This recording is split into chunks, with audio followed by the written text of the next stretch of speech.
کتاب رحمت قرآن مجید میں ایک اصطلاح استعمال ہوئی ہے فلاح کی، اور اس سے میں اور آپ اچھی طرح سے آشنا ہیں۔ اللہ تعالی جل شانہ نے ہمیں فلاح کی، کامیابی کی طرف بلایا ہے، اور وہ چاہتا ہے کہ ہم مفلح ہو جائیں۔ سورہ البقرہ کا ابتدائیہ فلاح پانے والوں کی صفات پر مشتمل ہے۔ اسی طرح سورہ المومنون کی پہلی 10-11 آیات میں وہ تمام اوصاف حمیدہ ذکر کیے گئے جن کو حاصل کرنے کے بعد ایک شخص فالح بن سکتا ہے۔ جو آیت کریمہ میں نے ابھی آپ کے سامنے تلاوت کی، اس میں دعوت فلاح دی گئی ہے، اور 4 بنیادی چیزیں ذکر کی گئی ہیں کہ اگر یہ تمہیں حاصل ہو پائیں تو تم مفلحون، فلاح پانے والوں میں شامل ہو جاؤ گے۔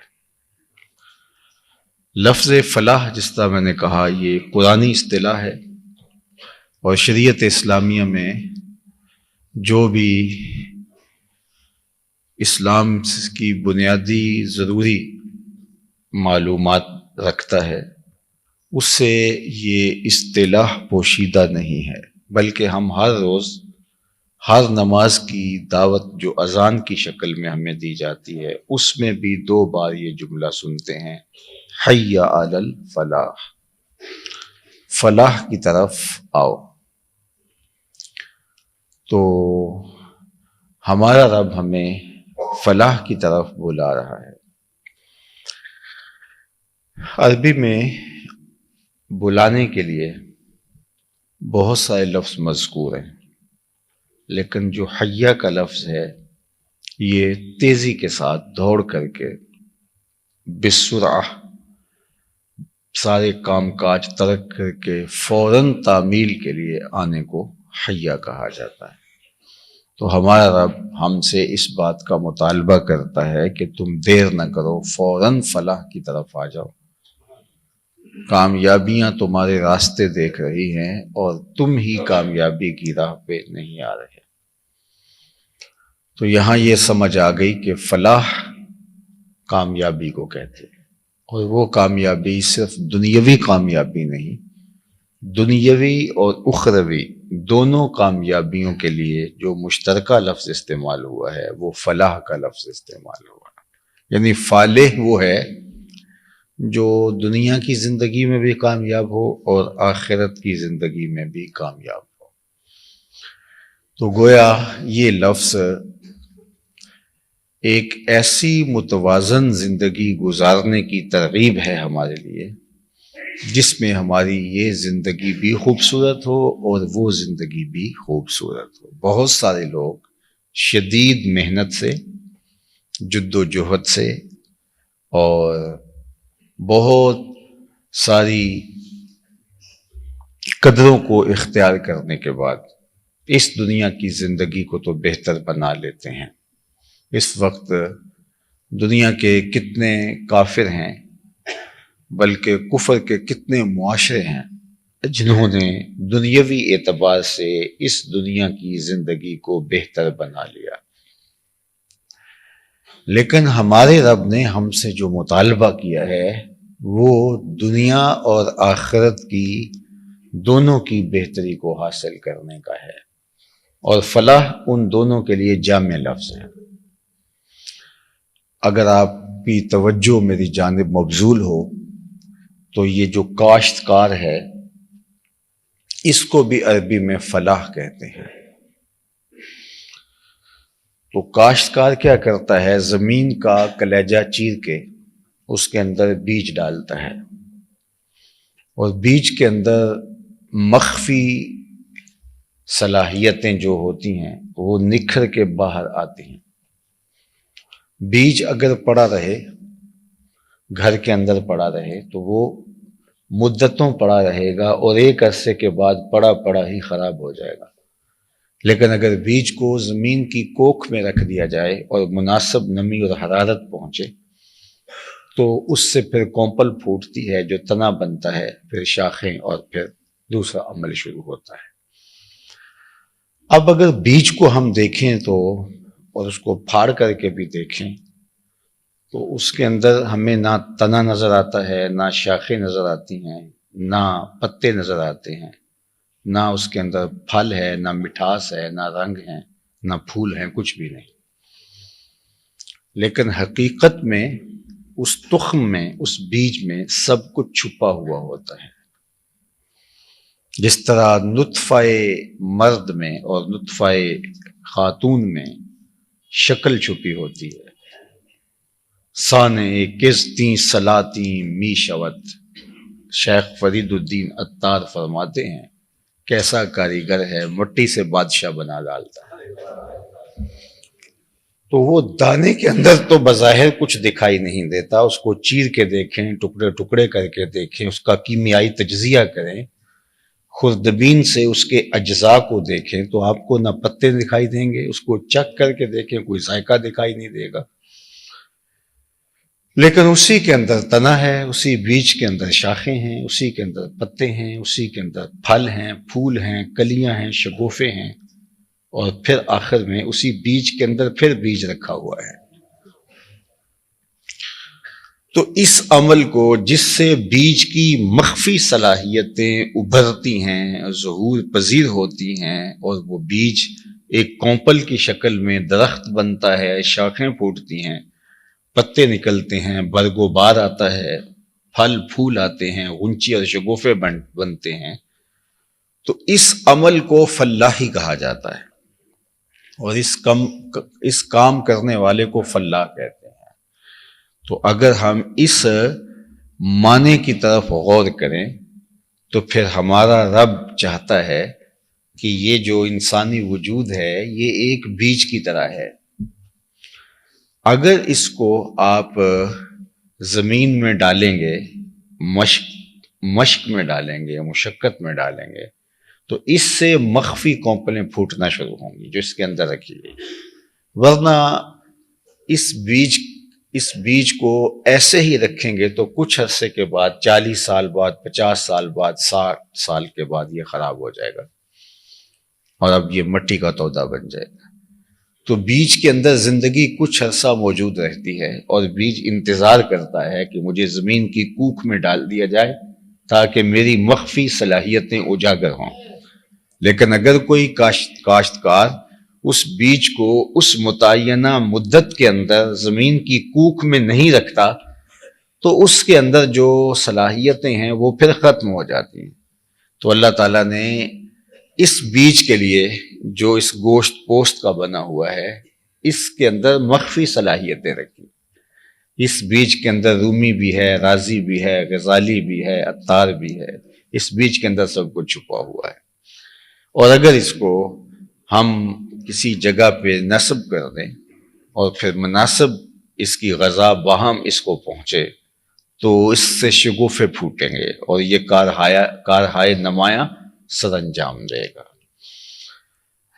چونکہ اس کے اندر وہ مخفی ہے صلاحیت۔ میں کہتا ہوں یہ میرا ہاتھ ہے، یہ میرے کان ہیں، یہ میری زبان ہے، یہ میرا لباس ہے، یہ میرا دل ہے، یہ میری آنکھیں ہیں، یہ میرا پیٹ ہے، یہ ٹانگیں ہیں، یہ میرے ہونٹ ہیں، یہ میرے رخسار ہیں، یہ میرے بال ہیں، یہ سب کچھ میرے ہیں۔ میں کہاں ہوں؟ یہ تو سب کچھ یہ میرا ہے، یہ میرا ہے، یہ میرا ہے، لیکن جو میں ہے، جس کا یہ سب کچھ ہے، وہ کہاں ہے؟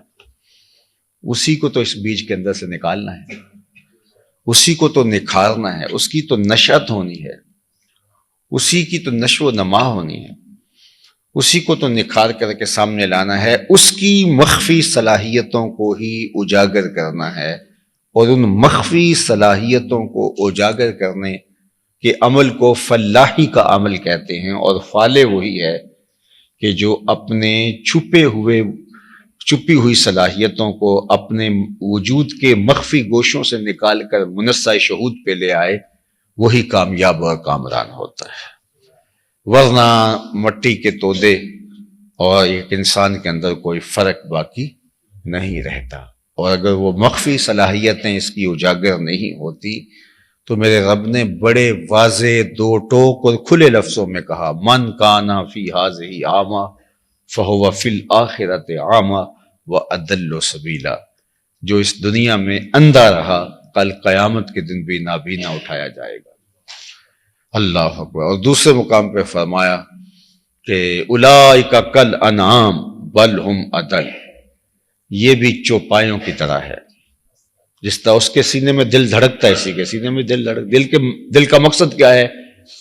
بدن کے اجزاء کو، رگوں کو، مختلف اعضائے بدنیوں کو خون باہم پہنچانا، اور یہ گدھے کا دل بھی، بیل کا دل بھی اور باقی جانوروں کے دل بھی یہی کام کرتے ہیں، اس کا دل بھی یہی کام کرتا ہے۔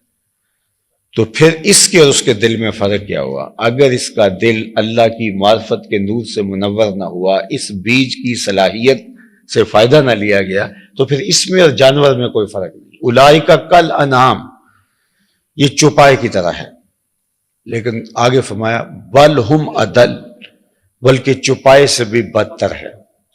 چونکہ چوپایا اگر ایسا ہے تو اس کی خلقت ہی ایسی ہے، چوپائے کی تخلیق اللہ نے ایسی کی ہے، تو وہ اگر اپنے وظیفہ حیات کو کھانا پینا اور اپنی جنسی خواہشات کی تکمیل کو مقصد حیات بنائے پھرتا ہے تو وہ یہی کر سکتا ہے، اس سے آگے تو چوپائے کی صلاحیت نہیں رکھی گئی۔ افسوس تو انسان پر ہے کہ جس کے اندر اللہ نے بہت ساری صلاحیتیں رکھی ہیں، لیکن اس نے ان صلاحیتوں کو اپنے اندر اجاگر کرنے کی بجائے چوپایوں والی زندگی گزارنے پہ مطمئن رکھا، اور اپنی سطحی خواہشات کو، اپنی جنسی خواہشات کو، اپنی نفسانی خواہشات کو، اپنے عقل و شرب کی خواہشات کو ہی اپنا مقصود بنائے رکھا، اور اس نے ساری زندگی گزار دی اور یہ بھی نہ پہچان پایا کہ میں کون ہوں۔ تو راز کن فقاں ہے، اپنی آنکھوں پر عیاں ہو جا۔ اقبال نے کہا تھا تو راز کن فقاں ہے، اپنی آنکھوں پر عیاں ہو جا، خودی کا رازداں ہو جا، خدا کا ترجمہ ہو جا، خودی میں ڈوب جا غافل، یہ سر زندگانی ہے، نکل کر حلقہ شام و سحر سے جاوداں ہو جا۔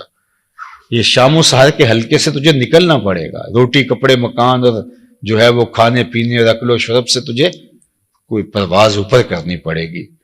تو انہی میں الجھ کے رہ گیا اور انہی چیزوں میں کھو کے رہ گیا، یہ تیرا وظیفہ حیات نہیں تھا، تیری تخلیق کا مقصود یہ نہیں تھا۔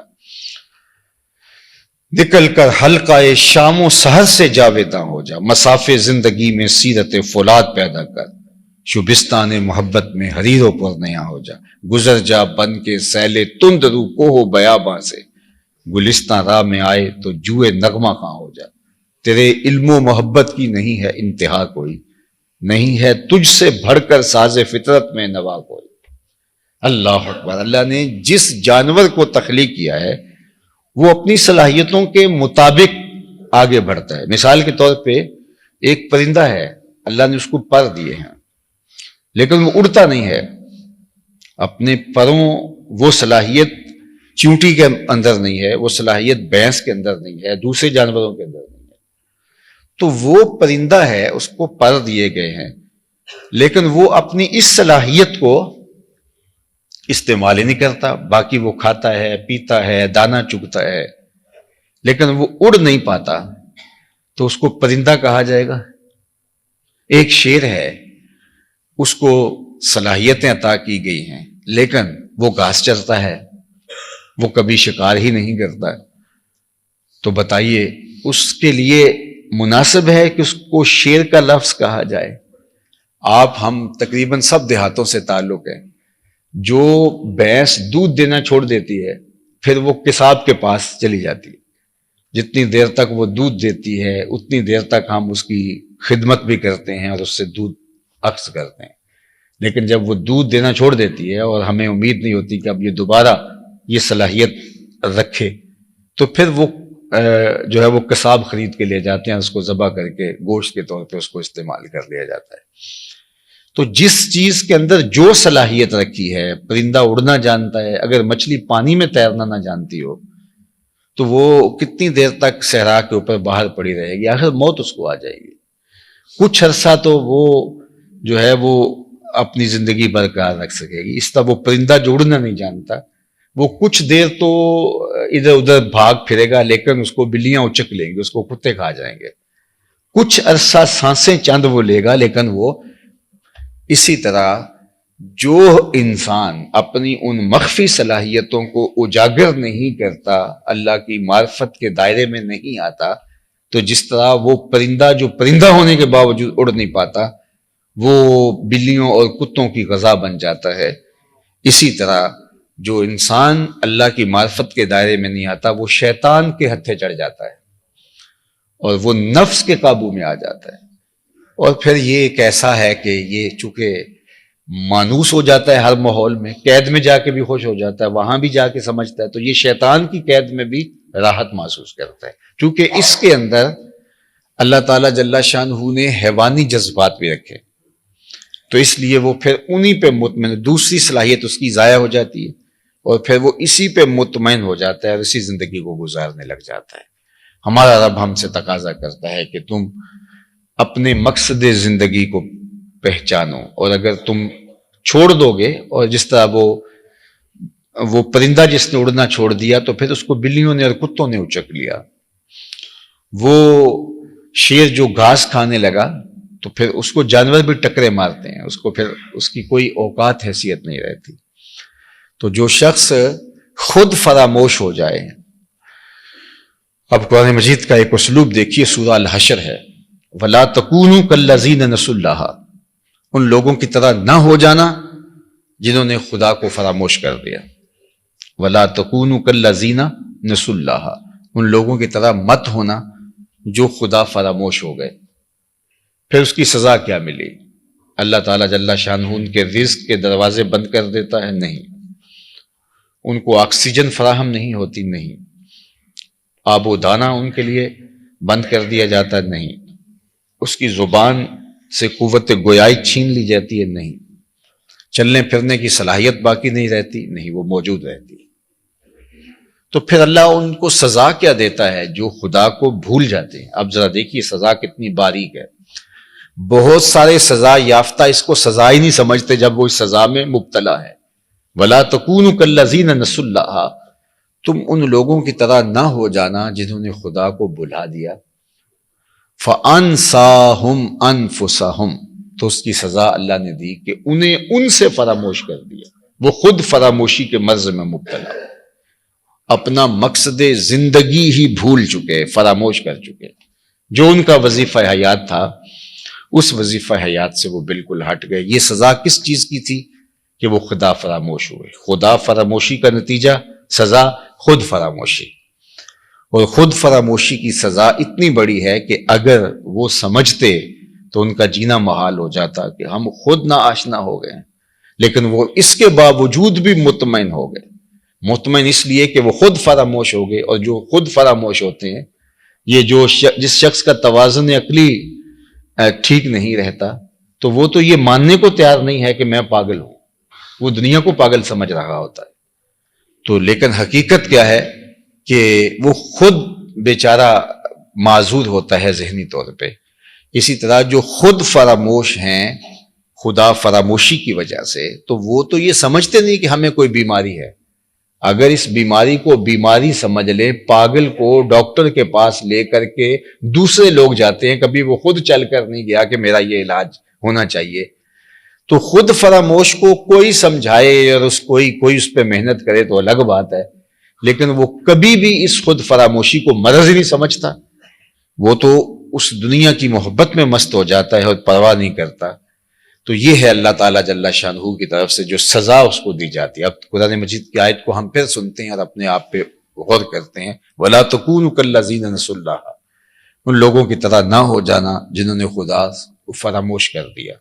فَأَنْسَاهُمْ أَنفُسَهُمْ، تو اللہ نے انہیں ان کی ذوات سے ان کو بے خبر کر دیا. أُولَٰئِكَ هُمُ الْفَاسِقُونَ، یہی بے حکم لوگ ہیں، فاسق لوگ ہیں. اللہ اکبر. تو یہ سزا ہے جس سزا کے دائرے کے اندر وہ اپنی زندگی گزار رہا ہے. اب ہمارا رب ہم سے کیا تقاضا کرتا ہے کہ تم خود آگاہ ہو جاؤ اور تم وہ جو تمہیں دعوت روز دی جا رہی ہے فلاح کی، تم فلاح کی منزل پہ گامزن ہو جا۔ سورہ المومنون کے اندر اگر آپ آئیں، یا سورہ بقرہ کی ابتدائی آیتیں میں نے کہیں جہاں فالحین کی نشانیاں بتائی گئی، اور یہاں جو آیت میں نے پڑھی، ان تینوں میں جو سب سے پہلی شرط ہے وہ ایمان ہے۔ الذین یؤمنون بالغیب، وہاں بھی سورہ البقرہ میں۔ قد افلح المؤمنون، سورہ المومنون کا ابتدائیہ، اور یہاں یا ایھا الذین آمنوا، اے ایمان والو، یہاں ڈائریکٹ مخاطبت کر کے ان کو کہا گیا۔ تو پیرائے مختلف ہیں لیکن سب چیزوں کا مفہوم وہی ہے، اور وہ کیا ہے کہ سب سے پہلی شرط فلاح کی ایمان ہے۔ جس شخص نے ایمان کی دولت حاصل کر لی تو چاہے دنیا کی کوئی اور چیز اس کو نہیں بھی ملی تو وہ فلاح پانے والا ہے۔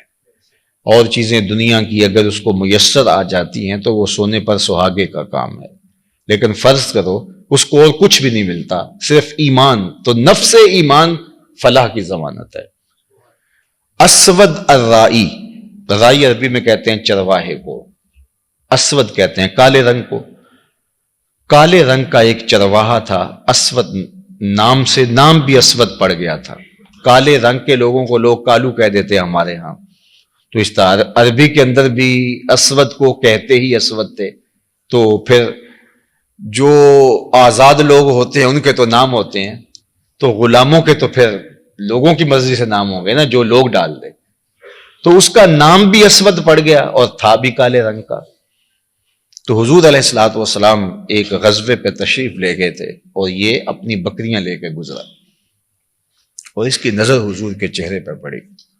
آقا کریم کو دیکھا، حضور نے دعوت دین دی تو اس کے دل میں ایمان تر آیا، تو اس نے حضور علیہ السلام کے ہاتھ پہ بیعت اسلام کی اور عرض کی کہ حضور اب میں تو کہیں کا جانے کا نہیں ہوں، اب ان بکریوں کا کیا کروں، یہ تو میرے مالک کی بکریاں ہیں۔ تو فرمایا کہ تم ان کو اس کے باڑے کی طرف ہانک دو، جب آخری بکری اس کے باڑے میں چلی جائے تو تم پلٹ آنا۔ تو وہ گئے اور جا کے بکریوں کو اس کے باڑے کے اندر ہانکا، جب آخری بکری اندر چلی گئی، پھاٹک بند کیا تو واپس آ گئے۔ اتنے میں جنگ کا بازار گرم ہو چکا تھا، گمسان کی لڑائی شروع ہو چکی تھی۔ وہ عربی والے کہتے تھے ہوم الوتیس، جنگ کی بھٹی گرم ہو گئی۔ تو یہ آئے اور میدان عمل میں کود پڑے، اور بکریاں چرانے والے تھے بے جگری کے ساتھ جو ہے وہ لڑے، پوری ہمت کے ساتھ آگے بڑھے، لیکن دشمن کی تلوار نے ان کو کاٹ کے رکھ دیا۔ خیر جنگ ختم ہوئی تو جب لاشوں کو اٹھایا جانے لگا تو اسود رائی کی لاش بھی پڑی ہوئی تھی۔ تو اللہ کے محبوب علیہ السلام نے جو ارشاد فرمایا اس کا مفہوم یہ ہے کہ یہ شخص ہے جس نے کوئی نماز نہیں پڑھی، کوئی روزہ نہیں رکھا، کوئی زکوٰۃ نہیں دی، کوئی حج نہیں کیا، یہ آیا اور سیدھا جنت کا دروازہ کھلا تھا اندر چلا گیا۔ تو ایمان وہ بنیادی چیز ہے کہ کامیابی اور فلاح کی ضمانت شروع ہی ایمان سے ہوتی، کچھ بھی نہ ہو آپ کے پاس، ایمان کی دولت ہو۔ اللہ اکبر۔ اس کے بعد پھر اعمال صالحات ہیں، دولتیں، عزتیں، نجابتیں، شرافتیں، کاروبار، سامان دنیا، اس کی درجہ بدرجہ اہمیت ہے، لیکن سب سے اہم چیز نفس ایمان ہے۔ پھر اس کے بعد اعمال آپ کے آتے ہیں۔ اب اس پر میں آپ کو حضور کا ایک اور فرمان سناؤں جو کتاب الزہد میں، کتاب الرقاق میں اور اس طرح کی جو احادیث میں کتب ہیں، بخاری، مسلم، ترمذی، ان میں یہ موجود ہے۔ یہ میں مشکات سے آپ کے سامنے رکھ رہا ہوں۔ حضور نے ارشاد فرمایا کہ میرے دوستوں میں سے سب سے قابل رشک میرا دوست وہ ہے، سب سے قابل رشک میرا دوست وہ ہے کہ جس کے پاس سامان دنیا تھوڑا ہے اور نمازیں زیادہ ہیں۔ سامان دنیا تھوڑا ہے اور نمازیں زیادہ ہے۔ پھر فرمایا کہ جب وہ چلتا ہے تو اس کی طرف اشارے بھی نہیں ہوتے، یعنی وہ اتنا مشہور بھی نہیں ہے کہ لوگ کہیں یہ فلاں صاحب جا رہے ہیں، ایسا بھی نہیں ہے۔ اور اس کی طرف لا یشیر الیہ الناس، لوگوں کی طرف جب وہ چلتا ہے تو اشارے بھی نہیں ہوتے۔ ثم نقد بیدہ، پھر حضور نے ہاتھ سے یوں چٹکی بجائی۔ ہمارے محدثین جب اس حدیث کو روایت کرتے ہیں تو ساتھ چٹکی بھی بجاتے ہیں، اس لیے کہ یہ بھی حضور کی سنت ہے۔ ثم نقد بیدہ، پھر حضور نے ایسے چٹکی بجائی، فرمایا پھر اس کو موت بھی ایسے ہی آئی، موت بھی اس کو ایسے ہی آئی۔ پھر آگے فرمایا قلت بواکیہ، اس کو رونے والی بھی تھوڑیاں ہی تھیں، زیادہ لوگ اس کو رونے والے نہیں تھے۔ اللہ اکبر۔ اور پھر فرمایا اس کا سامان زندگی بھی تھوڑا ہی تھا، بعد مرنے کے میرے گھر سے یہ اثاثہ نکلا، چند تصویر بتاں، چند حسینوں کے خطوط، کچھ بھی نہیں تھا، گھر کے اندر بھی کچھ نہ نکلا۔ فرمایا قلت بواکیہ، اس کے پاس رونے والے بھی تھوڑے تھے، اور اس کا سامان زندگی بھی بہت مختصر تھا۔ اللہ کے محبوب نے ارشاد فرمایا اگر کسی نے میرے قابل رشک دوستوں میں سے کوئی دوست دیکھنا ہو تو یہ اس کا جنازہ جا رہا ہے، دونوں جہاں تیری محبت میں ہار کے وہ جا رہا ہے کوئی شب غم گزار کے۔ تو سب سے اہم شے جو ہے وہ ایمان ہے۔ اللہ اکبر۔ اور یہ ایمان ہمیں کسی قیمت سے نہیں ملتا، یہ اللہ کی توفیق سے ملتا ہے۔ بڑے بڑے سمجھدار لوگ، ابو جہل کو ابو الحکم کہتے تھے، دانائیوں کا سر چشمہ، پرے پنچایت کا آدمی تھا، بالوں کی کھال ادھیڑ لیتا تھا، معاملہ فہم تھا، باتوں کی تہ تک پہنچنے کا فن جانتا تھا، لیکن نہیں پہنچ سکا۔ اور یہ نہیں ہے کہ اس کو پتہ نہیں چلا تھا، مغالطہ لگ گیا، نہیں۔ اخنس بن شریک نے، وہ ایک لمبی کہانی ہے کہ حضور کی تلاوت یہ سنتے رہے، ابو سفیان بھی تھے، یہ بھی، اور اخنس بن شریک بھی، تو 3 دن تک قسم بھی کھاتے رہے اور سنتے بھی رہے، وہ لمبی کہانی ہے۔ تو تیسرے دن لمبا ڈنڈا لے کر کے تو اخنس بن شریک نے آ کے ابو جہل کے دروازے پہ مارا اور کہا، یہ باہر آیا آنکھیں ملتا ہوا، کہا ابو الحکم بتا، سچ بتانا ہے، جھوٹ نہیں بولنا، 3 دن سے ہم نے جو کلام سنا ہے تیری اس کے بارے میں رائے کیا ہے؟ انصاف کی تکڑی تیرے ہاتھ میں ہونی چاہیے، جھوٹ نہیں بولنا، تو نے بھی سنا ہے اور میں نے بھی سنا ہے اور ابو سفیان نے بھی سنا ہے، تو سچ بتا کہ تیری رائے کیا ہے۔ تو ابو جہل ڈنڈی تو نہیں مار سکتا تھا، اس نے پھر کیا کہا؟ اس نے کہا اخنس، رفادہ اور سقایا یہ تو پہلے ہی بنو ہاشم کے پاس ہے، یعنی یہ 2 عزتیں تو پہلے ہی ان کے پاس ہیں، اور اگر نبوت بھی اس گھر کی مان لیں تو پھر ہمارے پلے کیا رہا؟ ہماری چودر تو گئی۔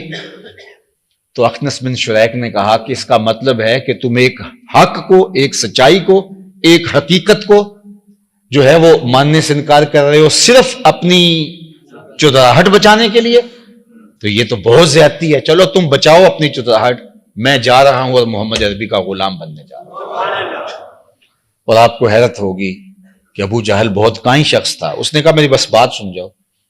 وہ رکا، کہا اچھا آج تم اپنے باپ دادا کے دین کو چھوڑنے جا رہے ہو، تمہاری ماں جس دین پہ تھی اس کو چھوڑنے جا رہے ہو، تمہاری دادی پردادی جس دین پہ تھی، جنہوں نے تمہیں جنم دیا، تمہیں گود میں کھلایا، آج تم ان کو چھوڑنے جا رہے ہو۔ تو یہ رک گیا، ٹھہر گیا، اور آپ جانتے ہیں کہ اخنس بن شریک حالت کفر میں مرا۔ علماء نے کہا کہ یہ وہ شخص تھا جو ایمان کے کنارے پہ آیا، لیکن اللہ کا اذن نہیں ہوا اور یہ آگے نہیں بڑھ سکا۔ اللہ اکبر۔ تو یہ تو سودے قسمت کے ہیں۔